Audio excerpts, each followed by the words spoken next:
Alright, Sister Mills, we already did all the work. We're just going to run through the answers and kind of just explain how we got them. So 1A, we just did a Punnett square for each of the chromosomes and their traits. And for A, we got 1 over 128.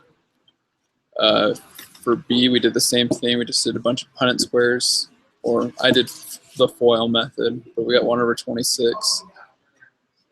C can't be done because there's not a possibility of a cross where little d come out. This is going to be 0.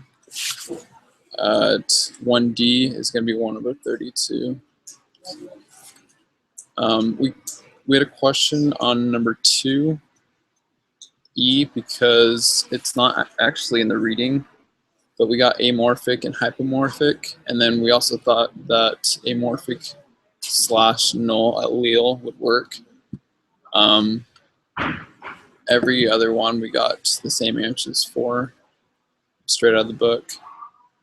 Number 3 is the one we had the most difficulty doing, but we figured it out. We figured out that in metaphase 1,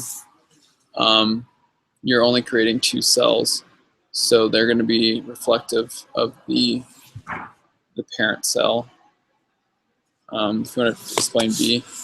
B is very similar. Since everything splits up from those parent cells, we get every possibility there. It's kind of like a Punnett square there, so we got all the different variations, which there ends up being 4 of them.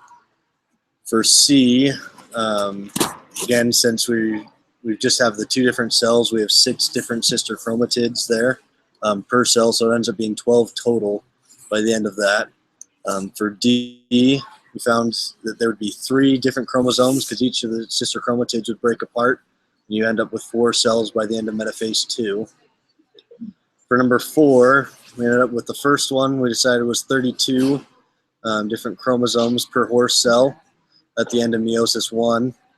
For B, it's 32 tetrads at the end of prophase 1. For C, we got 128 different sister chromatids. For D, we ended up with 64. And for E, we got 16 bivalents at the present per horse cell at the end of the anaphase 2. For number 5, it's very similar to number 1, where it's just a series of Punnett squares that we went through. And again, for the first one, we ended up with 9 out of 64 of the offspring. Would end up being tall, round, green, and terminal. For B, we got 1 out of 32 with that specific genotype. For C, we got 1 of 16, would be heterozygous for all 4 of those genes. And for D, we got 1 out of 64, would end up being dwarf, wrinkled, yellow, and axial. Yep. My name is Chris Ramirez, and this is Jordan Bullock. this is our video.